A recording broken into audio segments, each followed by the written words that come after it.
اعوذ باللہ من الشیطان الرجیم بسم اللہ الرحمن الرحیم۔ دنیا کے سارے سخاوت کرنے والوں کو ایک پلے پر رکھے ہیں، وہ رسول پاک صلی اللہ تعالیٰ علیہ وسلم کی سخاوت کے ایک دستے پاک کا مقابلہ نہیں کر سکتے ہیں۔ رسول پاک صلی اللہ تعالیٰ علیہ وسلم اللہ رب العزت کے بعد پوری کائنات میں سب سے زیادہ اجود الاجودین ہیں، یعنی سب سے زیادہ سخاوت کرنے والے ہیں، اور یقیناً آپ کی یہ صفت صرف آپ کی ظاہری حیات تک نہیں بلکہ صبح قیامت تک جاری رہے گی۔ نبی کونین صلی اللہ تعالیٰ علیہ وسلم سخی ہیں، تھے اور قیامت تک رہیں گے۔ رسول پاک صلی اللہ تعالیٰ علیہ وسلم کی طبیعت میں عطا کرنے کا، لوگوں کو بخش دینے کا، بہت ساری چیزیں یوں ہی ہبہ کر دینے والا معاملہ حضور کی زندگی میں کثرت سے دیکھا گیا ہے۔ اسی لیے میں نے اس سے قبل والی گفتگو میں بھی آپ سے کہا تھا، بھری جنت ہبہ کر دیں، نبی مختار کل ہیں، جسے جو چاہیں عطا کر دیں۔ صحابہ اکرام رضوان اللہ تعالیٰ علیہ مجمعین نے حضور صلی اللہ تعالیٰ علیہ وسلم کے جود و سخا کو روایت کیا ہے، کتابوں میں لکھا ہے، حدیثیں بیان کی گئی ہیں۔ بخاری شریف کی حدیث ہے، اللہ کے نبی صلی اللہ تعالیٰ علیہ وسلم کے پاس جب کبھی کوئی سائل آتا، کوئی کسی چیز کی حاجت لے کر آتا، رسول پاک صلی اللہ تعالیٰ علیہ وسلم نے کبھی بھی اس کے لیے لا کا لفظ استعمال نہیں فرمایا، جس کا مطلب ہوتا نہیں، یعنی میں تجھے یہ نہیں دے سکتا، ایسا کبھی حضور نے نہیں فرمایا۔ مانگنے والوں نے ہر طرح کی چیزیں مانگی ہوں گی، اور دینے والے رسول نے کبھی نہ نہیں کہا، اور نہ کہنا میرے رسول پاک صلی اللہ تعالیٰ علیہ وسلم کی عادت نہیں۔ حضور اکرم صلی اللہ تعالیٰ علیہ وسلم کے پاس لوگوں کے مانگنے کا جو انداز ہمیں کتابوں میں ملتا ہے، وہ صرف پیسے مانگنے کا اور مال مانگنے کا نہیں۔ ہمارے ہاں دنیا میں ہم اور آپ سخی بنیں گے اگر کن چیزوں میں؟ جو مال ہمارے پاس ہے یہ دے کر کے ہی سخی کہلائیں گے۔ آپ کے پاس پیسے زیادہ تھے، آپ بانٹ رہے ہیں، سخی کہلائیں گے۔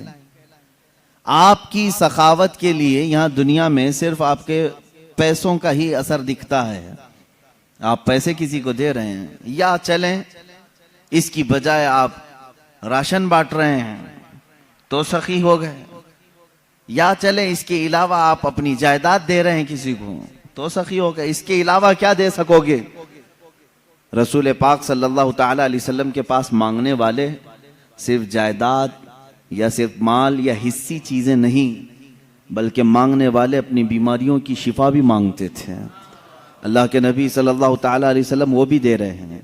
کسی نے اولاد مانگی، یہ ہمارے اور آپ کے اختیار میں نہیں ہے، لیکن رسول نے اس کے لیے دعا کی، اولاد بھی ملی۔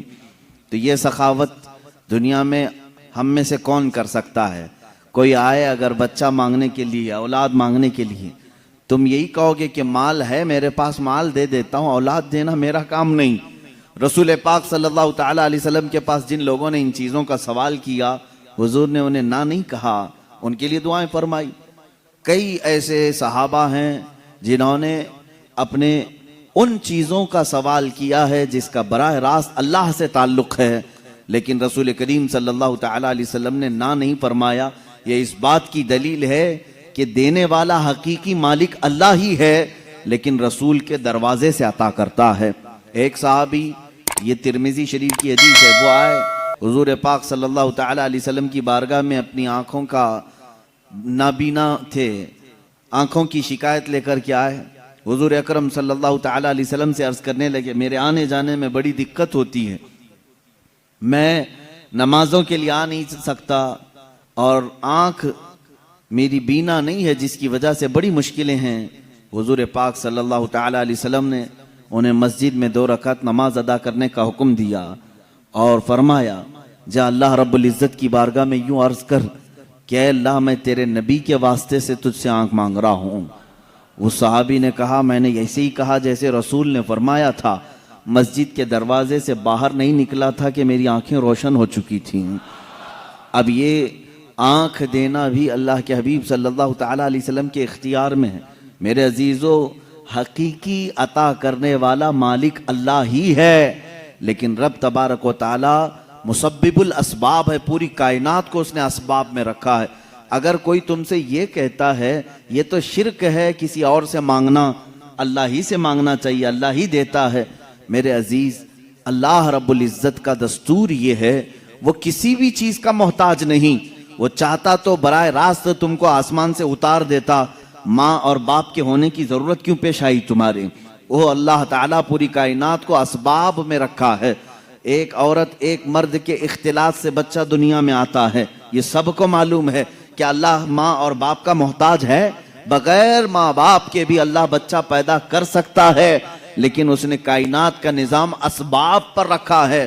تمہیں وہ چاہے تو اناج سیدھے بارش برسا کر کے دے دے، لیکن نہیں، اس نے اسباب پر رکھا ہے کہ تم زمین کے اندر ایک بیج بو گے، وہ کومپل کی شکل میں اگے گا، پھر پودا آئے گا، پھلیاں ہوں گی، اناج آئے گا، پھر کاٹو گے، پھر گھر میں اناج آئے گا۔ یہ اتنے مراحل سے جو گزارا جا رہا ہے، کیا اللہ اس چیز کا محتاج ہے؟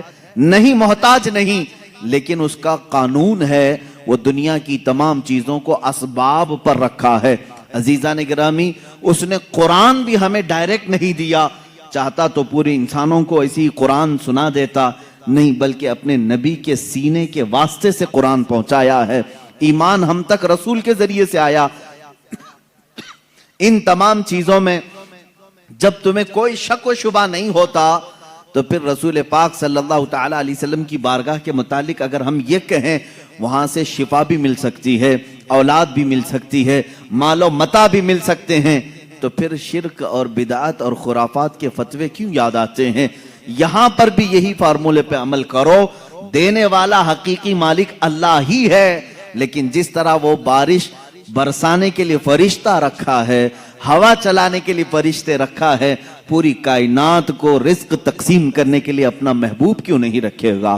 رسول پاک صلی اللہ تعالیٰ علیہ وسلم کا در یقیناً یہ اللہ کا ہی در ہے، بخدا خدا کا یہی ہے در، نہیں اور کوئی مفر مقر، جو وہاں سے ہو یہیں آ کے ہو، جو یہاں نہیں تو وہاں نہیں۔ ویڈیو کو لائک کر کے شیئر ضرور کر دینا۔